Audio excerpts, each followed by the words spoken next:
നമസ്കാരം. വരാനിരിക്കുന്ന തെരഞ്ഞെടുപ്പിൽ വോട്ടുകൾക്കായി പ്രധാനമന്ത്രി നരേന്ദ്രമോദി എന്തും ചെയ്യാൻ തയ്യാറാണെന്ന് കോൺഗ്രസ് നേതാവ് രാഹുൽ ഗാന്ധി. ബീഹാറിലെ മുസാഫർപൂരിലെ തിരഞ്ഞെടുപ്പ് റാലിയിൽ സംസാരിക്കവെയാണ് അദ്ദേഹം പ്രധാനമന്ത്രിക്കെതിരെ രൂക്ഷ വിമർശനം ഉന്നയിച്ചത്. വോട്ടിന് വേണ്ടി നാടകം കളിക്കാൻ പറഞ്ഞാൽ മോദി അത് ചെയ്യും. ഞാൻ നിങ്ങൾക്ക് വോട്ട് ചെയ്യാം, സ്റ്റേജിൽ വന്ന് ഡാൻസ് ചെയ്യാൻ പറഞ്ഞാൽ അതും ചെയ്യുമെന്നും രാഹുൽ പരിഹസിച്ചു. നിലവിൽ ബീഹാറിൽ നിതീഷ് കുമാറാണ് ഭരിക്കുന്നതെങ്കിലും യഥാർത്ഥ ഭരണം BJP നിയന്ത്രിക്കുകയാണെന്നും അദ്ദേഹം ആരോപിച്ചു. BJP നിതീഷ് കുമാറിന്റെ മുഖം മാത്രമാണ് പ്രചാരണത്തിനായി ഉപയോഗിക്കുന്നതെന്നും രാഹുൽ ഗാന്ധി കൂട്ടിച്ചേർത്തു.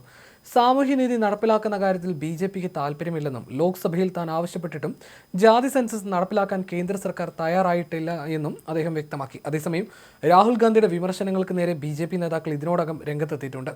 രാഹുൽ പ്രധാനമന്ത്രി നരേന്ദ്രമോദിയെയും ബീഹാറിലെ ജനങ്ങളെയും അവരുടെ സംസ്കാരത്തെയും തിരഞ്ഞെടുപ്പ് റാലിയിൽ അപമാനിച്ചെന്ന് BJP ആരോപിച്ചു. നാടൻ ഗുണ്ടയെപ്പോലെയാണ് രാഹുൽ ഗാന്ധി സംസാരിക്കുന്നതെന്ന് BJP നേതാവ് പ്രദീപ് ഭണ്ഡാരി ആരോപിച്ചു. വോട്ടിന് പകരമായി നൃത്തം ചെയ്യാൻ പറഞ്ഞാൽ പ്രധാനമന്ത്രി മോദി അതും ചെയ്യുമെന്ന രാഹുൽ ഗാന്ധിയുടെ പരാമർശമാണ് പുതിയ വിവാദങ്ങൾക്ക് തിരികൊളുത്തിയിരിക്കുന്നത്.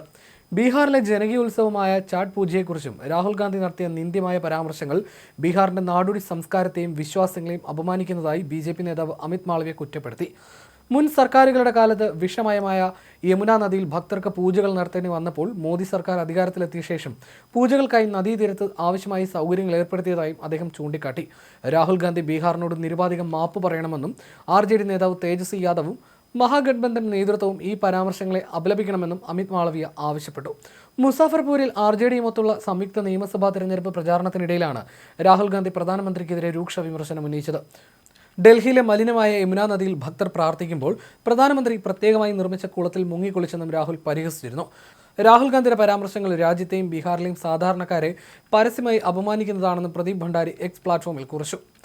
കോൺഗ്രസ് നേതാക്കളായ രാഹുൽ ഗാന്ധിയും പ്രിയങ്ക ഗാന്ധിയും ബീഹാറിൽ ആകെ 15 റാലികളിൽ പങ്കെടുക്കും. കോൺഗ്രസ് അധ്യക്ഷൻ മല്ലികാർജ്ജുൻ ഖാർഗെ, സോണിയാഗാന്ധി എന്നിവരും പ്രചാരണത്തിന്റെ ഭാഗമായി ബീഹാറിലെത്തും.